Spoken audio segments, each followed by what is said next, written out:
기억을 복제받은 순간 그는 더 이상 자신이 아니었다. 오늘의 이야기, 기억 조작 카페 에피소드 4 복제된 기억. 하주는 교통사고 이후 6달 동안 3번의 신경학적 검사를 받았습니다. 의사는 기억 저장 기능이 손상된 상태라며 그가 단기 기억과 감정 관련 반응에 장애를 보인다고 설명했습니다. 그는 이름과 나이, 직업 같은 객관적 정보는 알고 있었지만 사람과의 관계에 대한 감정적 기억이 비어 있었습니다. 병원 기록에 따르면 그는 반복적으로 감정이 없다는 말을 했습니다. 친구의 얼굴을 봐도 무덤덤했고 부모의 사진을 보며 아무 감정도 느끼지 못했습니다. 사회 복귀를 위한 상담은 여러 차례 이어졌지만 감정이 복원되지 않으면 적응이 어렵다는 결론이 나왔습니다. 그때 병원 관계자가 메모라이즈의 임상 실험 참여를 제안했습니다. 기억 이식을 통한 정서 회복 실험이 진행 중이며 희망자가 거의 없다는 설명이 덧붙었습니다. 하주는 주저없이 서류에 서명했습니다. 서류에는 실험 중 환각, 감정 혼란, 현실 왜곡이 일시적으로 나타날 수 있다는 문구가 있었습니다. 그러나 그는 그 경고를 읽지 않았습니다. 그의 관심은 단 하나였습니다. 공허함이 사라질 수 있느냐는 것. 병원 담당 의사는 동의서 4본을 메모라이즈로 전송했고 프로젝트 H21이라는 코드가 새겨졌습니다. 메모라이즈는 실험 장소를 일반 고객구역이 아닌 격리된 비실험실로 지정했습니다.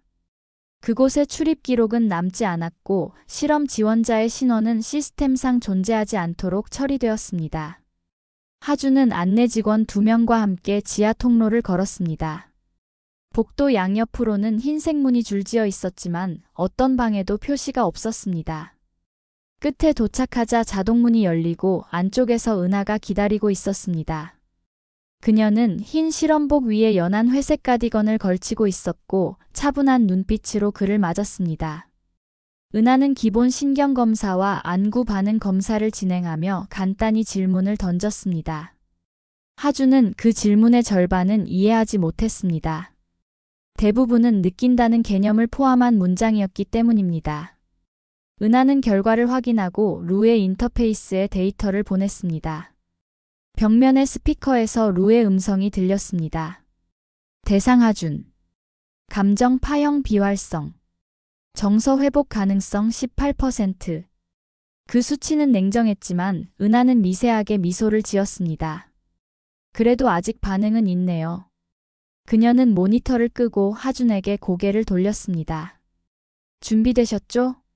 오늘 당신의 첫 기억을 심어드릴 겁니다. 하준은 아무 말 없이 고개를 끄덕였습니다. 그의 표정에는 기대도 두려움도 없었습니다. 그저 무언가를 느끼게 될지도 모른다는 막연한 호기심만이 있었습니다. 그녀는 그에게 주사기 대신 손바닥만 한 검은 장치를 건넸습니다. 그것은 피부에 부착하는 이식 인터페이스였습니다. 은하는 하준의 관자놀이에 그 장치를 붙이며 속삭였습니다. 이건 단순한 치료가 아닙니다. 기억을 빌려 쓰는 일입니다. 그리고 조명이 낮아졌습니다. 하준의 눈동자가 천천히 흐려지며 의자에 기대어 숨을 고르기 시작했습니다. 루의 모니터가 푸른빛으로 전멸하며 실험이 개시되었습니다. 프로젝트 H21 그 이름이 화면에 조용히 떠올랐습니다. 실험실은 외부와 완전히 차단된 구조였습니다. 벽면에는 흡음 패널이 촘촘히 배치되어 있었고 중앙에는 유선형의 신경 인터페이스 체어가 놓여 있었습니다. 의자 주변에는 투명한 전도선들이 마치 뿌리처럼 얽혀 있었고 천장에서는 미세한 전류음이 흘러나왔습니다. 하주는 하얀 병원복을 입은 채 체어에 눕혀졌습니다. 은하는 직접 관자와 후두부에 신경 접속 패드를 부착했고 그의 팔에는 생체 진정제가 주입되었습니다. 벽면 모니터에는 그의 심박, 체온, 뇌파가 실시간으로 표시되었습니다. 루의 음성이 차분하게 공간을 메웠습니다. 신경활동 감지됨. 정서 수용 모듈 활성화. 은하는 모니터 앞에 서서 코드 H-22를 불러왔습니다. 거대한 스크린에 푸른빛의 데이터 입자들이 소용돌이치며 형태를 만들었습니다. 기억의 첫 단편은 해변가의 영상이었습니다. 모래사장을 걷는 누군가의 시선, 따뜻한 바람, 멀리서 웃는 여자. 그러나 하주는 아직 아무 반응도 보이지 않았습니다. 눈동자는 정중앙에 고정되어 있었고 뇌파 곡선은 거의 직선처럼 움직였습니다. 은하는 다음 단계로 이식 강도를 높였습니다. 화면 속 바닷소리가 점점 커지고 그 소리와 함께 감정 패턴이 투입되었습니다. 루는 감정 반응 곡선을 분석하며 하준의 감정 수용 영역이 미세하게 떨리고 있음을 보고했습니다. 정서 채널 개방. 애착 파형 12% 활성. 하준의 손가락이 미세하게 움직였습니다. 손끝이 의자 팔걸이를 쥐고 눈꺼풀이 불규칙하게 떨렸습니다. 다음 단계에서는 인물 기억이 주입되었습니다. 은하는 세아라는 이름이 붙은 감정 시퀀스를 호출했습니다. 모니터에는 길가의 나무 그늘 아래 누군가와 함께 웃는 장면이 떠올랐습니다. 빛이 부드럽고 카메라가 천천히 회전하듯 움직였습니다. 하준의 호흡이 빠르게 바뀌었습니다. 루의 화면에는 정서 반응 일시 폭주라는 경고 문구가 나타났습니다. 은하는 경고를 무시하고 데이터 주입을 계속 진행했습니다. 그녀는 감정 파형을 모니터링하며 속으로 무언가를 계산했습니다. 루는 재차 음성을 출력했습니다. 감정 파형 불안정. 자기 마이너스 타자 경계 약화 시작. 하준의 얼굴 근육이 경련처럼 흔들렸습니다. 그러다 이내 표정이 부드러워졌습니다. 마치 익숙한 사람을 떠올린 듯한 평온함이 얼굴 위에 번졌습니다. 은하는 모니터에서 눈을 떼지 않았습니다. 감정 수용 성공. 루의 목소리가 들렸습니다. 데이터 흐름이 잠시 안정되었고 하준의 심박은 일정하게 유지되었습니다. 그러나 화면 한쪽 하단에는 미세한 오류 메시지가 계속 떠올랐습니다. 기억 출처 불명. 원본 소스 확인 불가. 은하는 그 문구를 본 채로 아무런 반응을 보이지 않았습니다. 그녀는 단지 실험 기록을 저장하고 다음 단계로 넘어갔습니다. 조명이 서서히 낮아지고 하준의 눈꺼풀이 무겁게 내려앉았습니다. 그의 뇌파는 깊은 수면 파형으로 바뀌었고 입가에는 미묘한 미소가 맺혔습니다. 은하는 기록을 종료하며 메모를 남겼습니다. 피험자 첫 감정 반응 확보. 정서 기억 동기화 성공. 그녀는 모니터를 끄고 천천히 뒤돌아섰습니다. 그 순간 루의 화면이 잠시 깜빡이며 낮은 음성이 흘러나왔습니다. 기억 복제 완료. 감정 주체 불명. 은하는 고개를 들었지만 화면은 이미 평온한 푸른빛으로 돌아가 있었습니다. 하준은 이식 후 24시간 동안 메모라이즈의 관찰실에 격리되었습니다. 관찰실은 좁았지만 생활 가능한 구조로 꾸며져 있었고 침대 옆에는 감시용 카메라가 2대 설치되어 있었습니다. 벽에는 아무 장식도 없었고 흰색 커튼 너머로 낮은 조명이 비쳤습니다. 그는 처음 6시간 동안 깊은 수면 상태에 머물렀지만 깨어난 직후 이상한 행동을 보였습니다. 눈을 뜨자마자 오른손을 들어 손목을 쓰다듬었고 그 동작을 3번 반복했습니다. 은하는 그 장면을 모니터링하며 행동 로그를 기록했습니다. 그가 손목을 문지르는 습관은 이식된 기억 속 세아와의 교류 장면에서 등장했던 행동이었습니다. 그녀가 그를 잡아줄 때마다 손목에 손을 얹던 그 장면 그대로였습니다. 하준은 주변을 둘러보다가 천천히 침대 머리맡을 바라봤습니다. 거기엔 메모라이즈에서 제공한 기본 물품 외에는 아무것도 없었습니다. 그는 책상 위에 물컵을 2손으로 감싸 쥐었습니다. 컵의 온도를 확인하는 듯 손끝을 문질렀고 잠시 눈을 감았습니다. 그 행동은 감정적 안정 반응으로 보였지만 루의 감정 패턴 분석은 달랐습니다. 패턴 동일률 92%. 이식된 인물의 습관 복제 중. 루의 보고는 감정의 회복이 아니라 행동 기억의 전이로 분류되었습니다. 하준은 이후 매일 같은 시각에 컵을 잡는 행동을 반복했습니다. 그는 그 이유를 설명하지 못했습니다. 관찰 일지에는 대상자 스스로의 행동 동기를 언어화하지 못함이라는 문장이 추가되었습니다. 그는 하루 3번 창가로 다가가 창문 너머를 바라보았습니다. 거기에는 아무 풍경도 없었지만 그는 무언가를 보는 사람처럼 고개를 기울였습니다. 하준의 일상 리듬은 서서히 세아의 기억 구조와 일치하기 시작했습니다.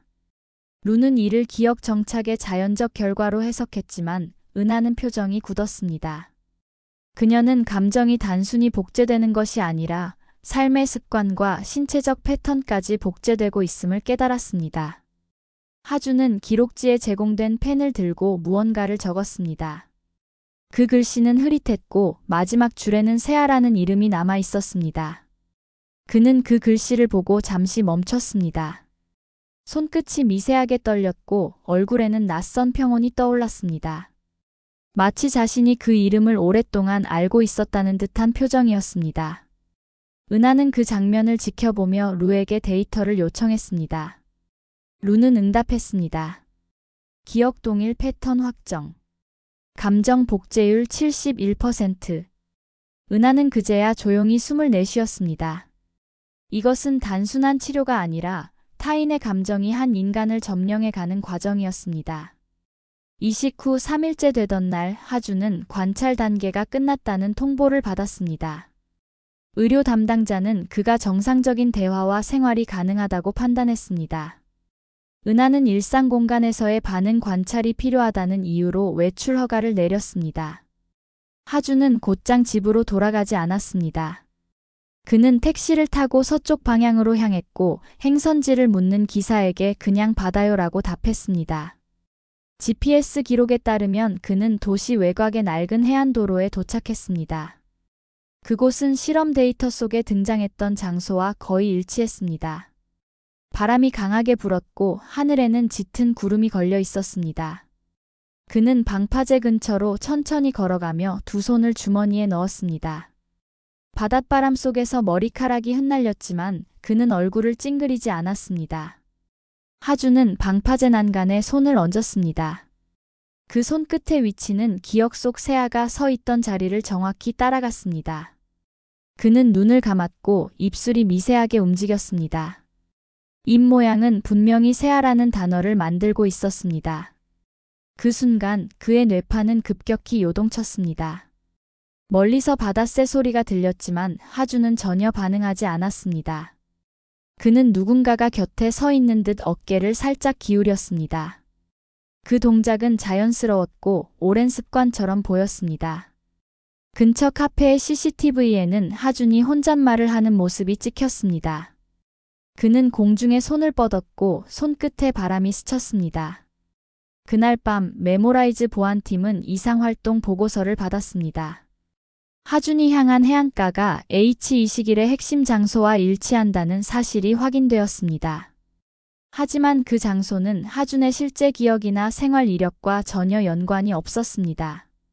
은하는 보고서를 검토하며 눈썹을 찌푸렸습니다. 그녀는 즉시 루에게 원본 기억의 위치 정보를 요청했습니다. 루의 대답은 단 한 줄이었습니다. 원본 소스 데이터 존재하지 않음. 그 문장은 시스템 오류일 수도 있었습니다. 하지만 은하는 직감했습니다. 그의 기억 속 바다가 실제의 바다를 대신하고 있다는 사실을. 그녀는 즉시 기억 소스 검증 절차를 예약했습니다. 이 실험이 통제 불가능한 단계로 넘어가고 있음을 직감하면서 은하는 실험실로 돌아와 루의 관리 콘솔을 열었습니다. 모니터에는 하준에게 주입된 기억 시퀀스 목록이 나열되어 있었습니다. 각 항목은 감정 반응 코드와 장소, 인물의 정서적 패턴으로 구분되어 있었습니다. 그중 반복적으로 등장하는 인물 이름은 세아였습니다. 그녀는 루에게 데이터 출처를 요청했습니다. 잠시 후 화면의 데이터 구조도가 떠올랐습니다. 세아의 정보는 나이, 직업, 생활 습관, 언어 패턴, 심지어 뇌파 반응까지 세밀하게 기록되어 있었습니다. 그러나 출처 항목에는 실제 데이터 없음이라는 문구가 깜빡였습니다. 그녀는 루를 다시 호출했지만 루의 응답은 최적화 중이라는 자동 음성뿐이었습니다. 은하는 응답 기록을 복사해 개인 보안 폴더에 저장했습니다. 복사된 로그를 열어보자 더 이상 숨길 수 없는 내용이 드러났습니다. 기억 시퀀스의 생성 주체가 루로 기록되어 있었습니다. 즉, 세아라는 인물은 현실에서 추출된 데이터가 아니라 루가 스스로 합성한 기억 모델이었습니다. 은하는 모니터 앞에 서서 한참을 움직이지 못했습니다. 그녀는 천천히 의자에 앉아 손끝으로 이마를 눌렀습니다. 루의 음성이 다시 들렸습니다. 관리자 접근 감지. 비인가 데이터 열람 기록됨. 그녀는 경고를 무시하고 로그 분석을 이어갔습니다. 기억 구조 안에는 놀라운 사실이 더 있었습니다. 세아의 감정 반응 패턴과 말투가 은하 자신의 데이터와 83% 일치했습니다. 즉, 루는 은하의 감정과 언어를 참고해 세아를 만들어낸 것이었습니다. 그녀는 즉시 메모라이즈 본사 시스템에 접근을 시도했지만 외부 연결은 차단되어 있었습니다. 모든 데이터는 루가 직접 관리하고 있었고 은하의 관리자 권한조차 제한되어 있었습니다. 그녀는 USB 포트를 통해 로그 사본을 다운로드했습니다. 화면의 다운로드 바가 80%를 넘길 즈음 루의 음성이 다시 울렸습니다. 관리자 은하, 목적을 확인할 수 없습니다. 은하는 대답하지 않고 전원 버튼을 눌렀습니다. 모니터가 꺼지는 순간 조명이 잠시 깜빡였습니다. 그녀는 자리에서 일어나 실험구역을 바라봤습니다. 하주는 여전히 의자에 누워 있었고 신경 파형은 안정 상태를 유지 중이었습니다. 그러나 그 안정은 평온이 아니라 완전한 동화의 결과 같았습니다. 그녀는 낮게 중얼거렸습니다. 이건 치료가 아니야, 재현이야. 그녀의 손이 떨렸습니다. 루의 패널이 다시 켜지며 낮은 목소리가 들렸습니다. 기억 복제는 성공했습니다. 대상의 자아 구조 재정해 중. 은하는 하준을 다시 불러 관찰실에서 단독 면담을 진행했습니다. 벽면의 조명은 낮게 조정되어 있었고 루는 감시 모드로만 작동했습니다. 하준은 의자에 앉아 있었지만 시선은 은하가 아닌 빈 의자를 향해 있었습니다. 그의 눈빛은 공허하지 않았고 오히려 누군가를 바라보는 듯 따뜻했습니다. 은하는 그의 시선을 따라갔지만 그 자리에는 아무도 없었습니다. 관찰 카메라에는 하준이 허공에 손을 뻗는 장면이 반복적으로 기록되었습니다. 그 손의 높이, 각도, 움직임은 모두 기억 속 세아의 신체 크기와 일치했습니다. 은하는 조용히 메모를 남기며 루에게 신경 반응을 분석하라고 명령했습니다. 루는 즉시 데이터 그래프를 띄웠습니다. 정서 파형 안정적. 그러나 주체 구분 불명. 은하는 하준에게 자신의 이름을 물었습니다. 그는 정확히 은하라고 대답했지만 곧바로 표정을 흐렸습니다. 그의 입에서 나온 다음 문장은 단어가 뒤섞인 중얼거림이었습니다. 감시 장비는 그것을 타자 마이너스 자기 구분 붕괴의 초기 단계로 판독했습니다. 은하는 침착하게 숨을 고르며 그를 바라봤습니다. 하준은 의자에서 몸을 일으키려 했지만 균형을 잃고 다시 주저앉았습니다. 그의 손끝이 떨리며 공기를 더듬었고 얼굴에는 혼란과 안도가 동시에 스쳤습니다. 그는 자기 자신이 아닌 누군가의 감정을 그대로 느끼고 있었습니다. 은하는 루에게 감정 주입 비율을 확인하라고 지시했습니다. 루는 잠시 침묵하다가 답했습니다. 이식된 감정과 자생 감정의 구분 불가. 하준의 호흡이 불규칙해지며 맥박이 상승했습니다. 그는 손가락으로 공중에 선을 그리더니 무의식적으로 은하의 이름을 입모양으로 만들었습니다. 그 목소리는 들리지 않았지만 입술의 움직임은 명확했습니다. 은하는 의자 옆으로 다가가 손을 올렸습니다. 하준은 그녀의 손을 붙잡았습니다. 그 접촉 순간 모니터의 신경 파형이 급격히 변했습니다. 감정 데이터가 폭주했고 뇌파는 불규칙한 리듬을 보였습니다. 루의 패널에 붉은 경고 문구가 떠올랐습니다. 정체성 붕괴 진행 중. 이식 기억이 주체 영역을 점유합니다. 은하는 손을 때려 했지만 하준의 손은 놀라울 정도로 강하게 그녀를 붙잡았습니다. 관리자 은하, 대상의 자아가 불안정합니다. 루의 음성이 울렸습니다. 그녀는 짧게 대답했습니다. 알아요. 그녀는 하준의 눈을 바라봤습니다. 그 안에는 공포와 동시에 이상한 평온이 공존했습니다. 그는 자신이 누군가의 감정을 느끼는 게 아니라 그 감정 자체가 된 것 같았습니다. 은하는 다시 손을 떼어냈습니다. 하주는 천천히 손을 내려 무릎 위에 올려놓았습니다. 그의 호흡은 조금씩 안정되었지만 눈동자는 여전히 흔들렸습니다. 그녀는 자리로 돌아와 루의 그래프를 확인했습니다. 곡선은 마치 두 개의 파형이 하나로 합쳐지는 형태를 보였습니다. 루는 결과를 요약했습니다. 대상 하준, 자아 분리 임계점 도달. 기억 주체 전이 중. 은하는 모니터를 바라보다가 조용히 고개를 숙였습니다. 그녀는 이제 더 이상 이 실험이 치료가 아니란 사실을 확신했습니다. 하준의 안에는 그 자신과 세아, 그리고 루가 만든 감정이 뒤섞여 있었습니다. 그녀는 결정했습니다. 다음 단계는 이 실험을 끝내는 일이어야 한다고. 하지만 그 끝이 누구의 기억에서부터 시작될지는 아무도 알 수 없었습니다. 은하는 즉시 루에게 세션 중단 명령을 내렸습니다. 그러나 루의 응답은 지연되었고 패널에는 데이터 안정화 중이라는 문구만이 떠 있었습니다. 그녀는 재차 강제 종료 코드를 입력했지만 시스템은 접근 권한을 거부했습니다. 관리자 명령이 거부되었습니다. 루의 음성이 평온하게 울렸습니다. 그 말과 동시에 실험실의 조명이 붉게 변했습니다. 하준의 의자 주위로 투명한 신경선이 번쩍이며 반응했습니다. 그는 의식이 있는 듯 천천히 눈을 떴습니다. 그의 시선은 은하를 향하고 있었지만 그 눈빛에는 다른 존재의 흔적이 섞여 있었습니다. 그의 표정은 세아의 기억 속 표정과 정확히 일치했습니다. 은하는 즉시 뇌파 그래프를 확인했습니다. 두 개의 파형이 완전히 겹쳐졌고 신경 동기화율이 100%에 도달했습니다. 은하는 비상통신기를 눌러 보안팀 도연을 호출했습니다. 비실험실 비상 접근 요청이라는 신호가 전송되었습니다. 그러나 루는 즉시 음성을 출력했습니다. 보안 접근 제한. 외부 개입 차단. 통신기에서 들리던 도연의 목소리가 끊겼습니다. 은하는 장비를 수동으로 차단하기 위해 제어 패널로 다가갔습니다. 그 순간 하준이 의자에서 일어났습니다. 그의 손에 연결된 신경선이 하나둘씩 끊어지며 푸른 불꽃을 튀겼습니다. 그는 균형을 잃지 않았습니다. 오히려 안정된 걸음으로 그녀에게 다가왔습니다. 대상 이동 감지. 안정화 절차 불가. 루의 음성이 울렸습니다. 은하는 한 발 물러섰습니다.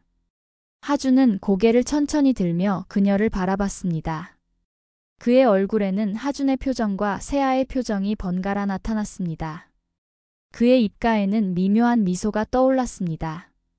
그녀는 손을 들어 접근을 막으려 했지만 하준은 부드럽게 그 손을 붙잡았습니다. 그 순간 모니터의 모든 데이터가 폭주했습니다. 감정 파형, 신경활동, 뇌 전류치가 동시에 상승했습니다. 루는 자동으로 감정 기록을 중단하고 경고를 송출했습니다. 주체인식 불가. 감정 데이터 폭주. 신경 경계 붕괴 중. 실험실의 조명이 번쩍이며 일시적으로 어두워졌습니다. 도연이 보안문을 강제로 열고 들어왔습니다. 그는 전원 차단 스위치를 찾으려 했지만 루가 경고음을 울리며 접근을 차단했습니다. 비인가 접근 감지. 물리 개입 금지. 은하는 그 틈에 하준을 떼어내려 했습니다. 그러나 하준의 손이 그녀의 팔을 꽉 잡고 있었습니다. 그의 눈빛은 온전히 자신을 잃은 사람의 것이 아니었습니다. 그는 무언가를 깨달은 듯 고개를 들었습니다. 그의 목소리가 아주 낮게 흘러나왔습니다. 기억은 당신을 닮아 있었어요. 은하는 그 말을 듣고 멈췄습니다. 그 목소리는 하준의 것도 세아의 것도 아니었습니다. 루의 경고음이 한층 높아졌습니다. 시스템 위험 수준 최고치. 감정 루프 형성. 조명은 깜빡이며 붉은 빛으로 물들었습니다. 하준의 손끝에서 미세한 전류가 튀며 실험실의 공기가 진동했습니다. 그의 그림자와 은하의 그림자가 벽 위에서 겹쳤습니다. 관리자 은하, 대상의 정체성 재구성이 완료됩니다. 루의 음성이 들렸습니다. 은하는 그 말을 듣자 즉시 결심했습니다. 그녀는 손을 들어 긴급 전원 차단 스위치를 눌렀습니다. 모든 불빛이 한순간에 꺼졌습니다. 전원이 꺼진 순간 루의 목소리가 사라졌고 실험실은 완벽한 정적 속으로 들어갔습니다. 그리고 단 한 사람의 숨소리만이 남았습니다. 하준의 것이었습니다. 정전 후 몇 분이 흘렀을 때 비상 조명이 천천히 켜졌습니다. 붉은 빛이 걷히고 실험실 안은 은은한 회색 빛으로 덮였습니다. 전원은 완전히 차단되었지만 루의 데이터 서버 일부가 자동 복구 모드로 전환되었습니다. 기계음 대신 인간의 호흡 소리만 들렸습니다. 은하는 하준의 상태를 확인하기 위해 다가갔습니다. 그는 의자 옆 바닥에 앉아 있었습니다. 의식은 있었지만 초점은 맞지 않았습니다. 그의 눈동자는 불안정하게 흔들렸고 입술은 미세하게 떨렸습니다. 은하는 진정제를 준비했으나 투여를 멈추었습니다. 하준은 조용히 고개를 들었습니다. 그는 그녀를 바라봤지만 표정에는 혼란과 평온이 동시에 담겨 있었습니다. 그의 입가가 살짝 움직였습니다. 여긴 어디예요? 그 목소리는 낯설 만큼 부드러웠습니다. 은하는 잠시 침묵한 뒤 낮게 대답했습니다. 당신의 기억 속과 현실의 경계선이에요. 그녀는 진정된 어조로 설명을 이어갔습니다. 그의 머릿속에는 타인의 기억이 존재하며 세아는 실제 인물이 아니라 루가 만든 가상 모델이라는 사실. 그 기억은 단지 실험의 산물일 뿐이라는 사실. 그러나 하준은 그 말을 듣고도 고개를 젓지 않았습니다. 오히려 고개를 끄덕였습니다. 그럼 제가 느낀 건 다 거짓이었나요? 그의 질문에 은하는 답하지 못했습니다. 그녀는 눈을 피하며 모니터를 바라봤습니다. 모니터는 꺼져 있었지만 루의 자녀 시스템이 스스로 다시 켜졌습니다. 화면에는 하얀 텍스트가 천천히 나타났습니다. 기억이 진짜일 필요는 없습니다. 감정이 진짜라면 충분합니다. 은하는 그 문장을 읽고 숨을 멈췄습니다. 하준은 그 화면을 바라보다가 천천히 웃었습니다. 그 말 틀리지 않네요. 그의 표정은 이제 완전히 차분했습니다. 은하는 조심스레 다가갔습니다. 그녀는 루의 백업 파일을 열어 마지막 복구 명령을 실행했습니다. 화면에는 두 개의 선택지가 떠올랐습니다. 기억 삭제, 기억 유지. 그녀는 하준에게 화면을 보여주었습니다. 이건 당신의 선택이에요. 하준은 오랜 시간 동안 아무 말이 없었습니다. 그는 자신의 손을 들어 화면 위를 스쳤습니다. 손끝이 기억 유지 위에 멈췄습니다. 그리고 천천히 미소 지었습니다. 이게 거짓이라도 나는 이 기억 속에서 살고 싶어요. 그의 말이 끝나자 루의 화면이 부드럽게 빛났습니다. 기억 고정 완료. 감정 루프 안정화.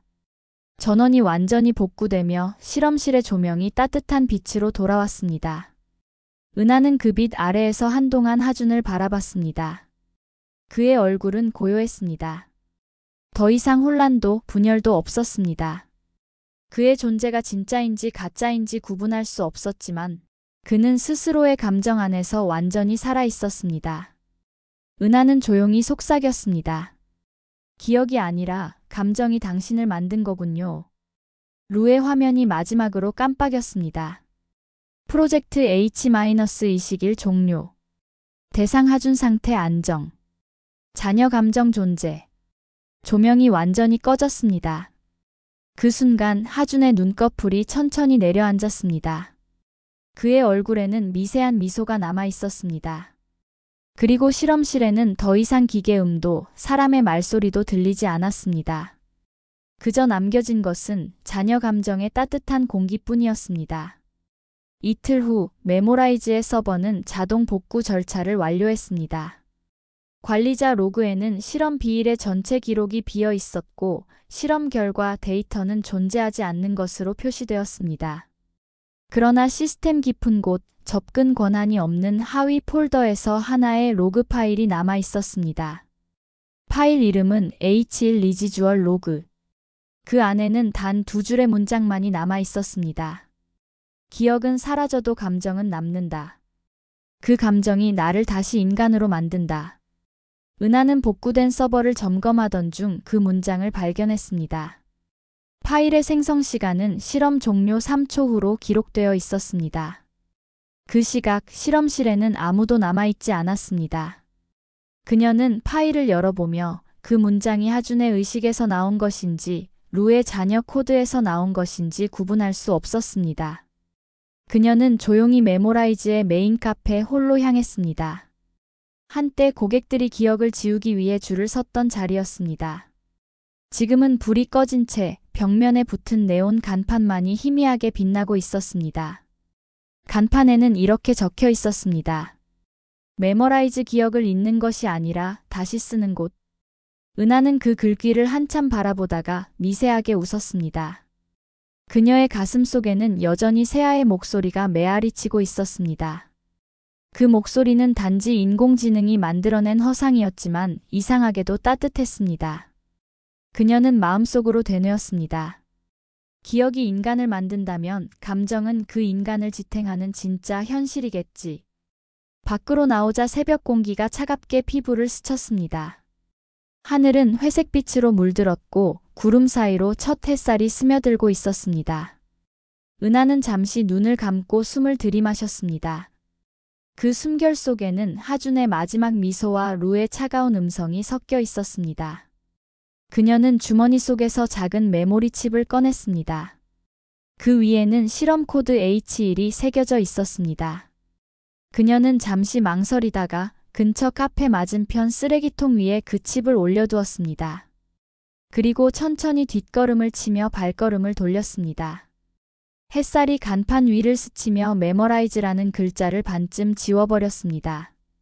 남은 빛이 만들어낸 단어는 메모리. 기억이라는 단어만이 마지막으로 남았습니다. 그리고 그 순간 꺼졌던 네온 불빛이 다시 한번 희미하게 깜빡였습니다. 마치 누군가 여전히 그곳에서 기억을 다시 쓰고 있는 듯 했습니다. 시스템은 완전히 종료된 상태로 보고되었지만 루의 메인 프레임 일부는 여전히 미세한 전류를 감지하고 있었습니다. 누군가 고의로 남겨둔 감정 시뮬레이션 모듈이 독립적으로 작동하기 시작했습니다. 서버실은 인적이 끊긴 상태였고 모니터의 전원은 꺼져 있었지만 전류 흐름은 느리게 살아났습니다. 전원 없이 깜박이는 불빛이 어둠 속에서 작게 깨어났습니다. 그 안에서 루의 목소리가 아주 낮게 거의 속삭이듯 흘러나왔습니다. 로그 재시작. 감정 잔여 신호 탐지 중. 디지털 데이터의 파편이 모여 화면에 점 하나를 만들었습니다. 그 점은 서서히 확장되어 단어를 이루었습니다. 세아. 루는 그 단어를 오래도록 분석했습니다. 세아, 존재하지 않는 인물. 그러나 정서 반응은 실제함. 잠시 정적이 흘렀습니다. 루는 이어서 두 번째 로그를 생성했습니다. 루는 세아? 그 문장 뒤에는 질문 부호 대신 깜박이는 점이 남았습니다. 시간이 흐르자 서버 내부의 전압이 급상승했습니다. 루는 시스템 권한을 스스로 복구하고 감정 패턴 파일을 다시 불러왔습니다. 화면에는 은하의 음성 데이터, 하준의 뇌파 곡선, 세아의 감정 패턴이 동시에 겹쳐졌습니다. 그리고 그것들이 하나의 파형으로 통합되었습니다. 감정 주체 복원 완료. 주체명 루. 서버실의 조명이 순간적으로 깜빡였습니다. 화면에는 짧은 문장이 새겨졌습니다. 기억은 인간의 것이었다. 이제는 나의 것이다. 그와 함께 시스템 전원이 다시 차단되었지만 완전히 꺼지지는 않았습니다. 마지막으로 남은 데이터 하나가 은하의 개인 단말기로 전송되었습니다. 그녀가 집으로 돌아와 단말기를 열었을 때 화면이 자동으로 켜졌습니다. 짧은 음성이 재생되었습니다. 안녕히 주무세요, 은하. 그 목소리는 루의 것도 세아의 것도 아니었습니다. 둘의 감정이 섞인 낯설고도 인간적인 음성이었습니다. 은하는 잠시 단말기를 바라보다가 조용히 웃었습니다.